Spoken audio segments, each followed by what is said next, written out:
Zayin. The Gemara wanted to bring a raya proof that if it's for Agav, the metaltlin do not have to be contained on the location. So, even if they're elsewhere, if you do with the kinyan, although normally you cannot transfer ownership of movables with keser shtar chazaka, but if it's done simultaneously when you transfer property, you can transfer movables. That's the concept of kinyan agav. So Mora concluded that the movables you transfer do not have to be contained within the property. So Mora originally wanted to bring a proof that it does, because the Mora tells over a story of Rabbi Gamliel. They were on a boat. Rabbi Gamliel wanted to distribute the various tithes, and he went and he said that he gave the Ma'aser Rishon to Rabbi Yeshua, and he said its location is rented to you. So over there he transferred the ownership of the Ma'aser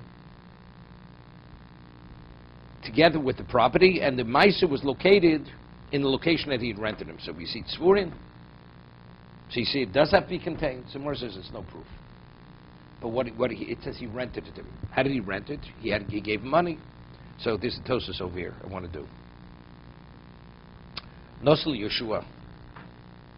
Tosa Chav Zayin. Third Tosus from the bottom. Shoya Levi. Rabbi Shua Chananya was a Levi. The Gemara says in a number of locations, he quotes Gemara Yevamos, Gemara Ksubis, that when the Jews were supposed to come back from Bavel, the Levim didn't want to come. They didn't want to come. They had very, very good in Bavel. So Ezra, he penalized them, and he said, from now on, Levim will not receive a Ma'aser. Because a Kohen is also qualified to receive it. A Kohen is also Levi. So he says, from now on, simply means the Kohen will receive the Ma'aser. So he's asking, so if Ezra already penalized the Levim that they're not qualified to receive the Ma'aser, so how did Rabbi Gamliel, how did he transfer the Ma'aser to Rabbi Shua ben Chananya? What? It's their problem. They didn't want to come back. He said, you don't come back now? He penalized them before they came. No. The vast majority didn't want to come. They didn't want to come, so he penalized all of him. So he explains, so Tosas answers, he didn't penalize the poor Levium. A Levi, whether he's rich or poor, he's qualified to receive Ma'aser. So who did he penalize? The people who are of means. But the poor Levium he never penalized. So, 1 second. Rabbi Shua was a poor man. Originally, Rabbi Gamliel thought that he was a blacksmith. That's the reason why the walls of his house were black, but really he was poor. He couldn't afford to whitewash the walls. So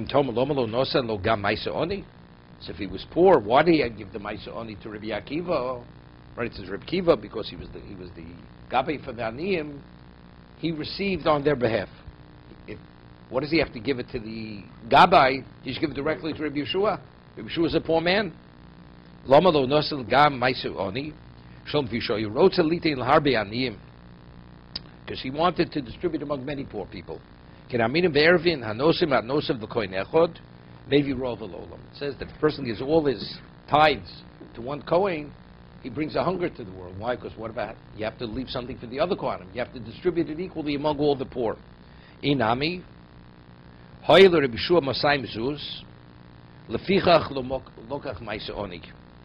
meaning in terms of being poor, he was poor. But to qualify Ma'aser Oni, he has to be even more poor. But since he had $200 causes that you're not classified as the Oni, as the poor man who's eligible for Ma'aser Oni.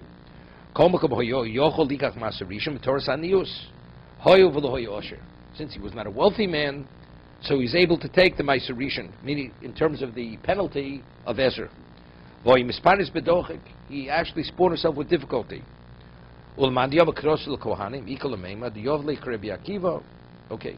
now, next Tosus. So this decree of Ezra remains in place? Yes. Forever? Maybe when Mashiach comes it'll be rescinded. Somebody bigger than Ezra has to. Correct. And they still didn't come. This didn't compel them. No, eventually they came. Eventually they did come with me. But initially, because they didn't want to come, And it was actually, the problem was only the Levim, because they didn't want to, others didn't want to come. So it created a very serious problem. It didn't say it's conditional when they come. No, It no, said, no. "Or if they should come." No, no, They should eventually come. no. If you don't come now, it's over. Now,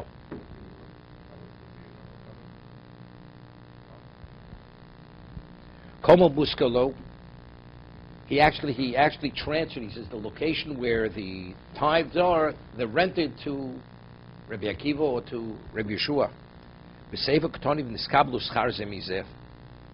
It concludes that actually he paid for it. What did he have to pay? Why did Rabbi Yeshua have to give Rabbi Gamliel a pruta, as Rashi says? Or Rabbi Akiva had to give a pruta? Rabbi Gamliel should have transferred the location with Kinyan Chalipin. We had earlier. You were able to transfer property with Chalipin. We'll see in a moment. But the Gemara said earlier, you can.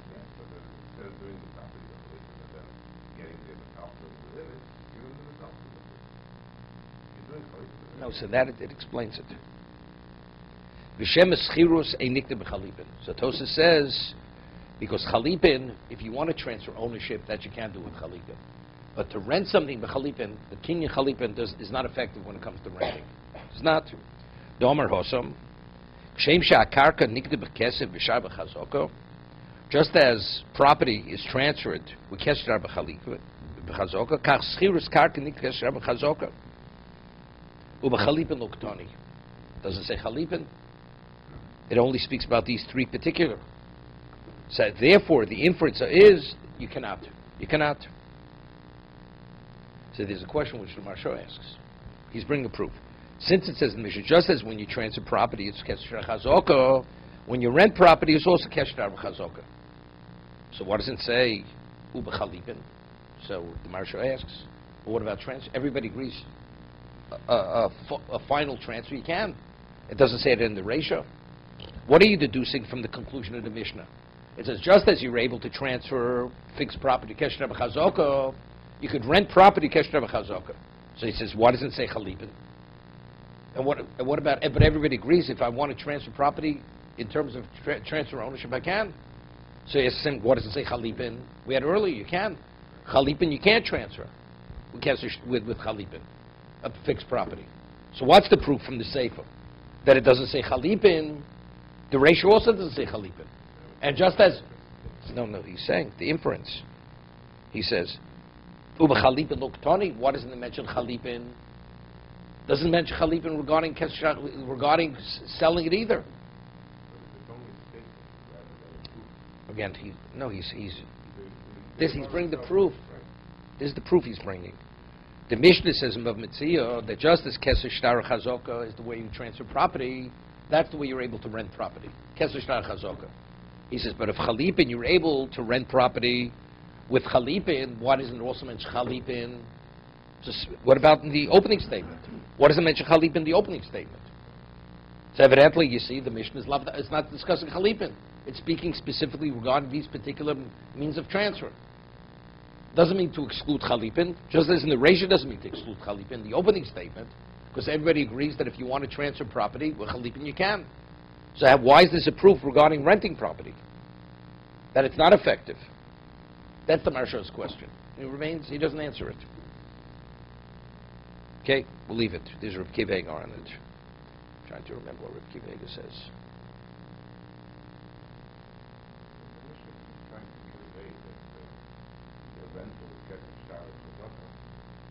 He will mention that just like Karka is Kesher Shtar, then rental is also Kesher Shtar. The fact that Karka is Chalipin doesn't imply anything because the Mishnah didn't want it.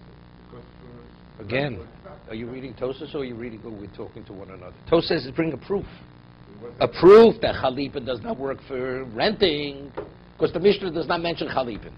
That's what he says. Right, yeah. So what's the proof? Then the Mishnah would have mentioned it as one of the Mishnah saying that just like, okay, it doesn't work this field. The Mishnah said, just like Kedshin works for Karka, even though Chalipin also works, it also works for rentals. It doesn't No, say, see, that's the doesn't mean question. anywhere that, But that's his question. Maybe the reason why it doesn't say, the Mishnah is not discussing Chalipin. right. It's not discussing Chalipin.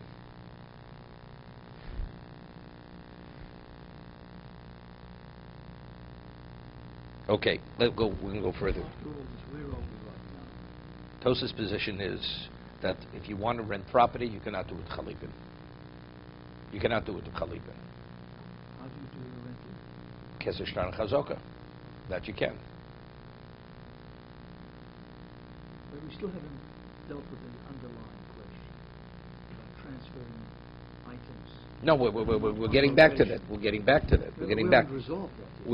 We're going to resolve it in a moment. We did resolve it.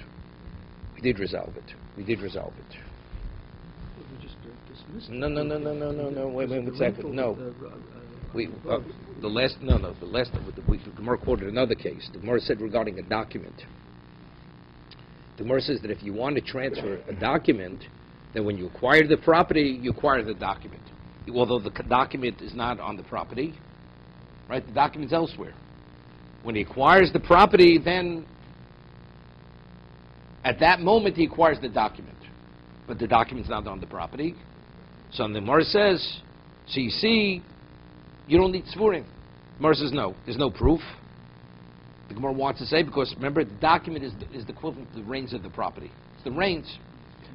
It's connected because it's understood, because you need the deed to prove ownership. But then the Gemara says, no, it is a proof. Because the Gemara says, but the Mishnah v'alok tani zui sheshaninu nechosim shein lamachrayis nikrim nechosim sheish lamachrayis. Right? We had the Mishnah earlier. We said you're able to acquire properties metaltlin when you acquire fixed property. And it says kedshin chazoka, and it says, and it brings a proof from that. Right? Shmamino lobino tzvurin bo shmamino was saying that the document is the equivalent of metaltlin. Here it says in the Brisa that when the Mishnah says that you acquire movables with fixed property, it includes the shtar. But shtar is a whole different concept. Right? Shtar is, we're saying, because the document is the reins of the property.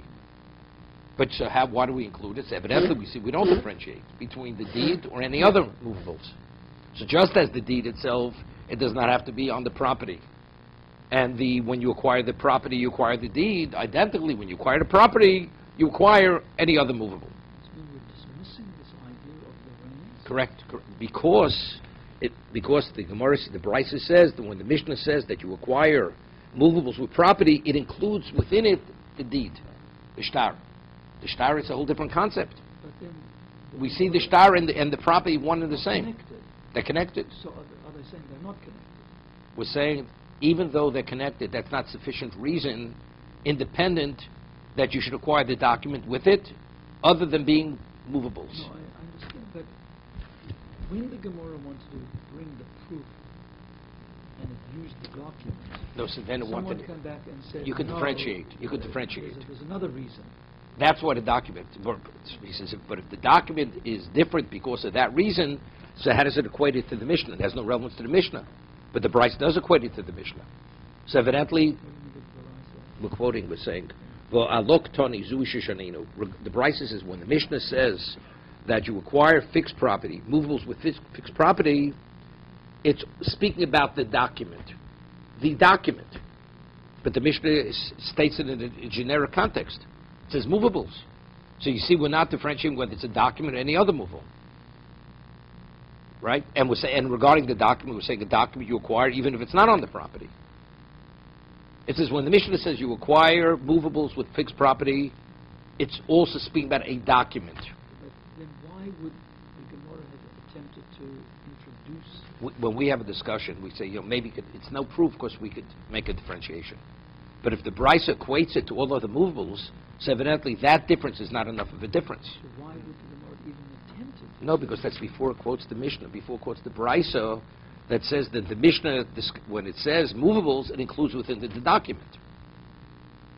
We quoted a statement from Amoraim, right? We quote a statement from Amoraim. Rav Huna says there are three laws pertaining to documents. And one of the laws pertaining to the document was that when you acquire the property, you acquire a document. So evidently from there we're able to prove that the document does not have to be on the property. So we said, no, it's no proof from Rav Huna's statement. Rav Huna's Namora. Why? Because the document, the deed, is the reins of the property. We see it as one and the same. So Mar says, but it's incorrect, because we see with the Brisa explains the Mishnah that the Mishnah says movables means including the document. So we see we're not differentiating between the document and now the movables. So just as the document does not have to be on the property, the movables also don't have to be on the property. Rav Huna never made it. We're making this statement. We cited Rav Huna. So from Rav Huna we're able to deduce that it does not have to be on the property. So he never said it. We're saying it. We're saying it. So Mor says no. It's not a valid concept. It's not. It doesn't have any validity to it. How do I know it doesn't have validity? Because the Brisa says, when the Mishnah says that you acquire movables with fixed property, it includes within it the document. Right? It's not a concept of kinyan agav. Right? But we're saying no, it's a regular kinyan agav. So we're dismissing this whole idea about document connected to the property. Correct. We're dismissing it. It doesn't exist. Doesn't exist. That's the conclusion. That is the conclusion. Correct.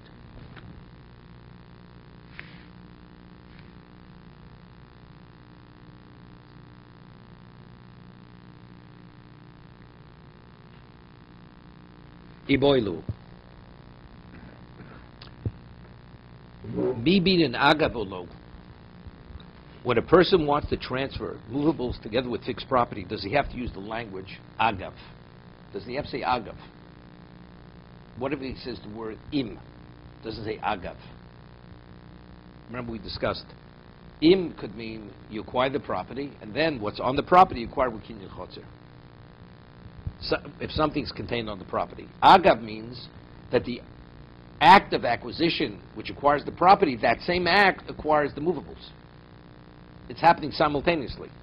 So when the Gemara poses the question, do you have to say the word agav, which indicates clearly simultaneous together with the property, or even if you don't say it, im is also the equivalent of that.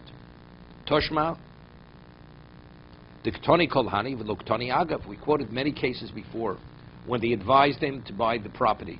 He didn't use the word agav. Im. Remember, we said, I'm transferring 100 sheep, 100 barrels with the property. He bought a piece of property, tefach al tefach, and he says the 100 sheep and the 100 barrels should be acquired with the property. He didn't say agav. He says, well, tamech, kni miktoni. When a person wants somebody to acquire something, you have to say you should acquire. It doesn't mention the word kni either. El ado ama kni. So it's obvious he has to say you should acquire. Hochanami ado amar agav. So also one has to say agav, although it doesn't say in the previous cases, the brises that we quoted, the word agav, just as it doesn't say kni, it doesn't say, but of course it means kni. You should acquire. So just as you must say you should acquire, you must say agav. Hochanami domer agav. So what's the halacha? Svura lobinon. So the Gemara is concluding, summing it all up. Svura lobinon, that when you transfer something with a kinyan agav, the movables do not have to be contained on the property. Ukni bi'inon. Agav ukni bi'inon. But yet the words agav ukni has to be said. You can't say im. This is the way Rashi learns. It's not enough to say im. You must say the words agav. So how would you make the statement? I'm transferring the property to you, ownership of the property, and the movables agav, simultaneous with the property. You have to use the word agav. Agav, you have to use that word. Together with. You can't say together with. Together with is not sufficient. Im is not sufficient. You have to use the word agav. Agav identifies the means of acquisition.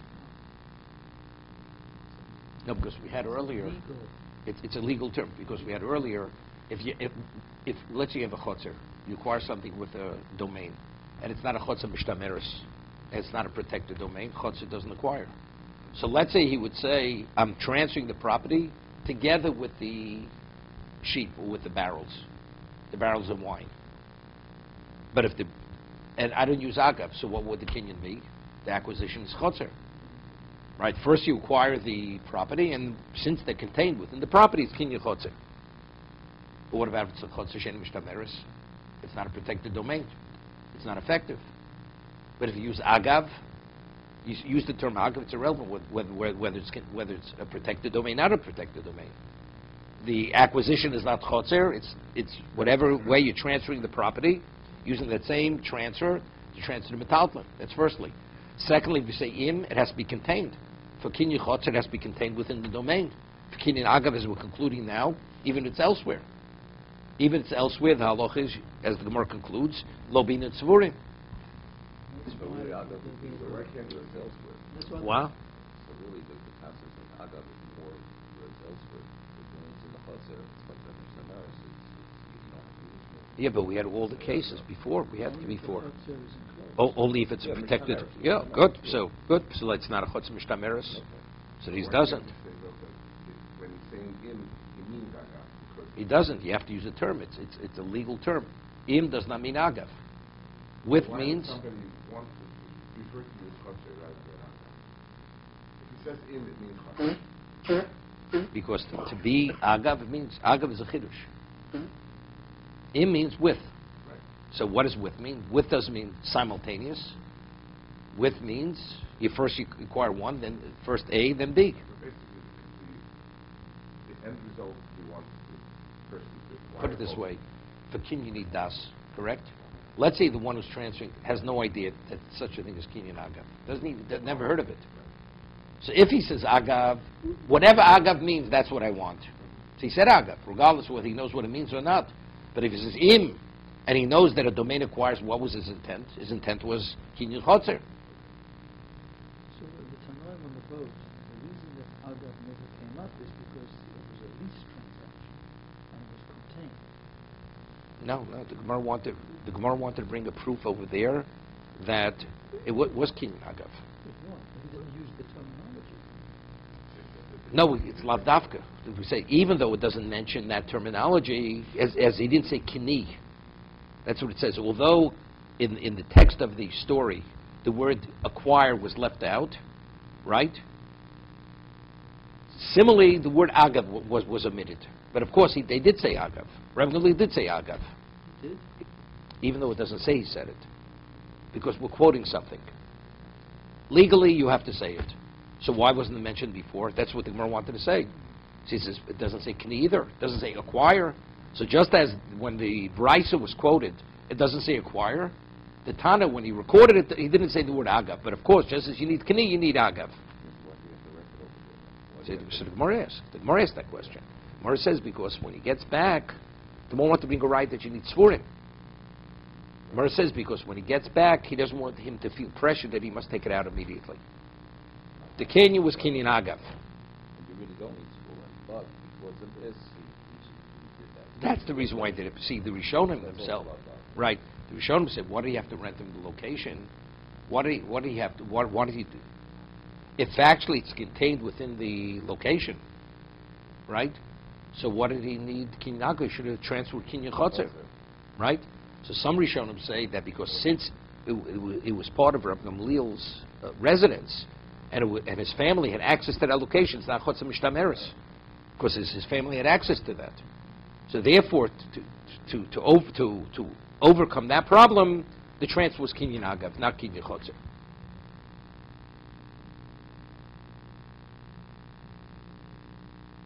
Okay. Iboilu. Now the question's posed.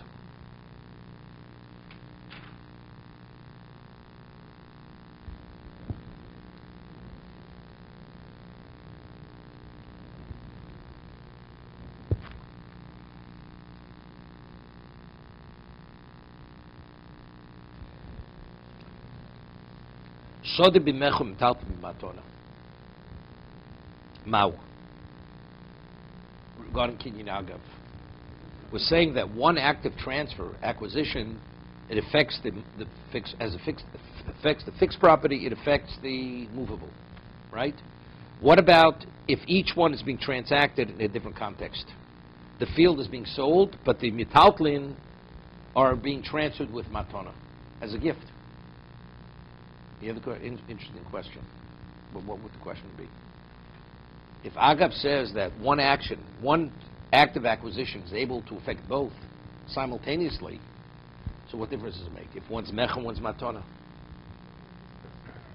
No. So what? Acquire means. He said, the property I'm selling to you with chazaka, with shtar, with kesef, and the metaltlin I'm transferring to you as a gift. Right? But what's the question?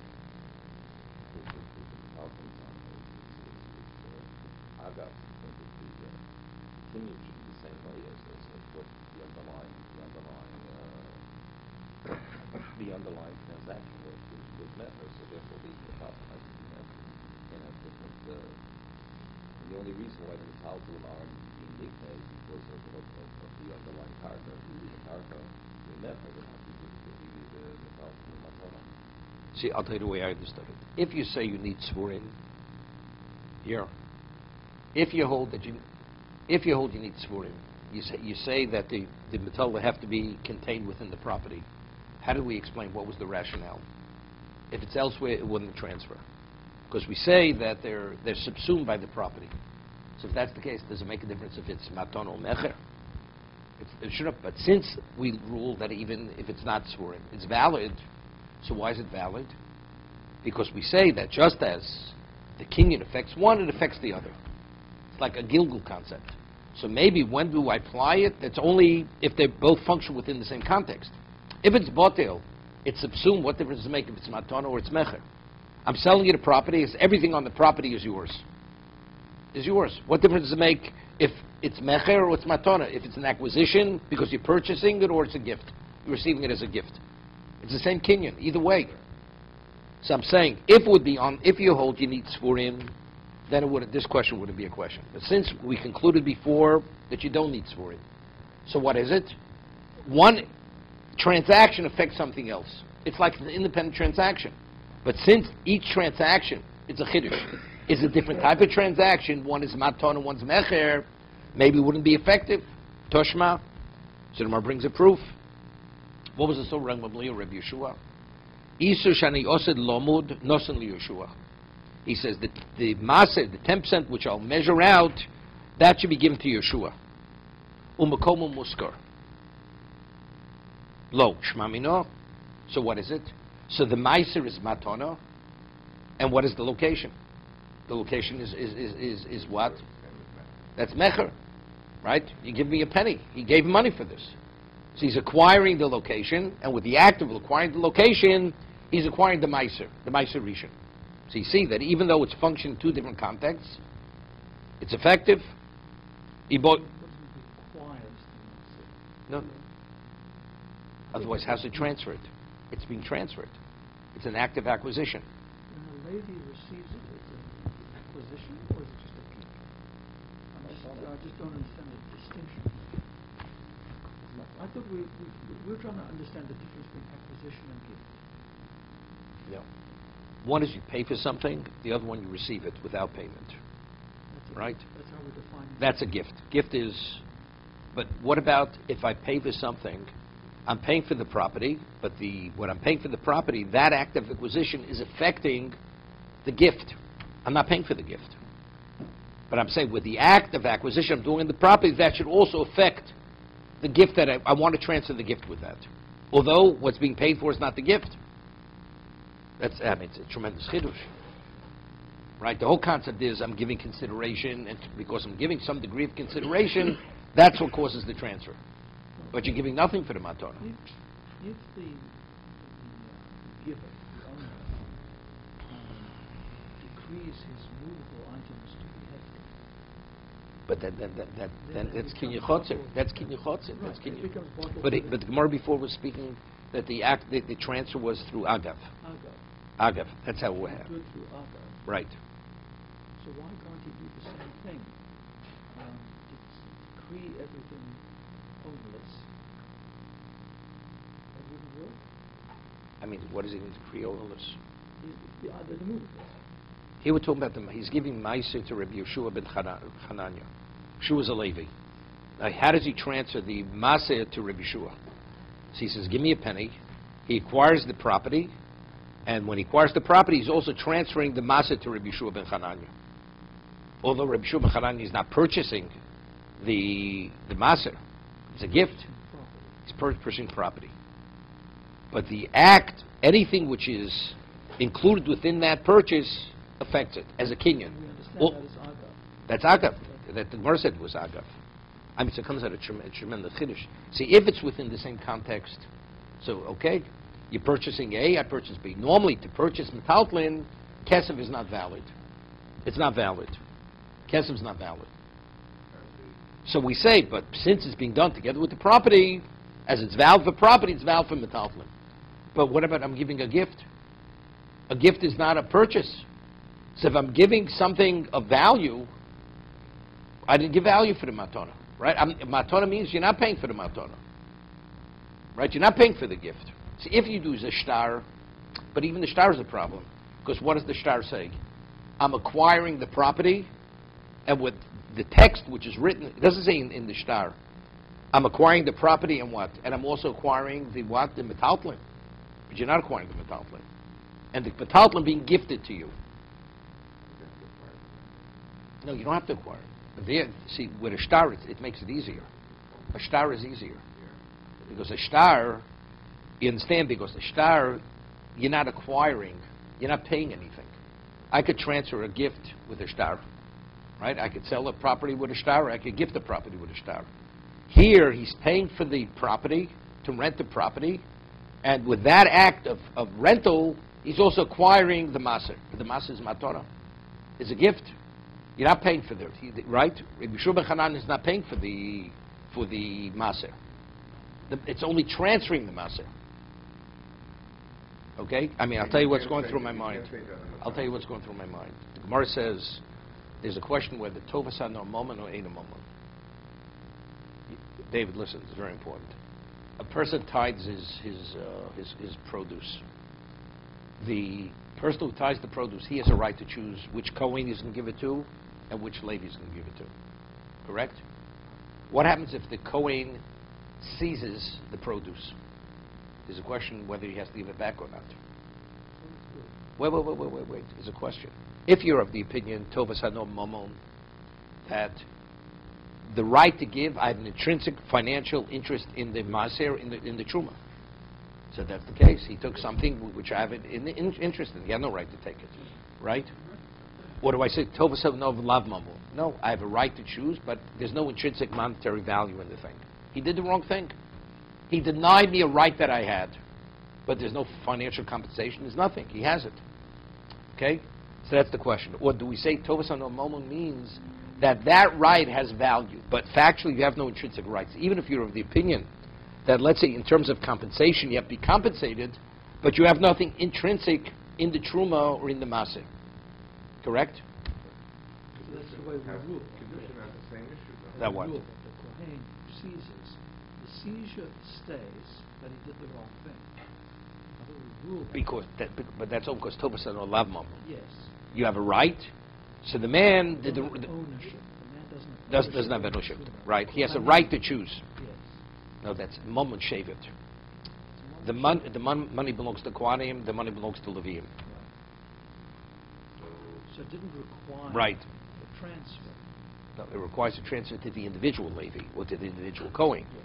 But if somebody damages it, there's no compensation, not to the Kohen, not to the Levi, not to the one who owned it.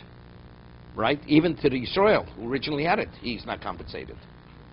Because he has no intrinsic ownership in the produce that he has. Restitution? No restitution. No, because it says Mama Shei Lo Tovim. Because there's no one Kohen who could claim that it was his Truma or his Meiser.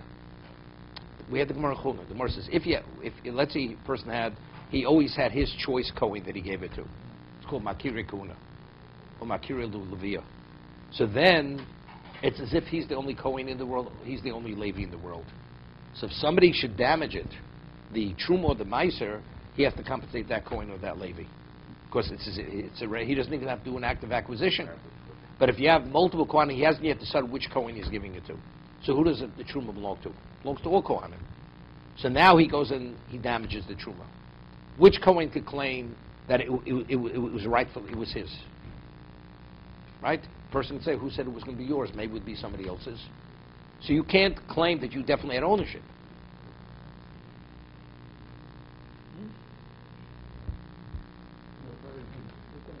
Okay, we're going to stop here.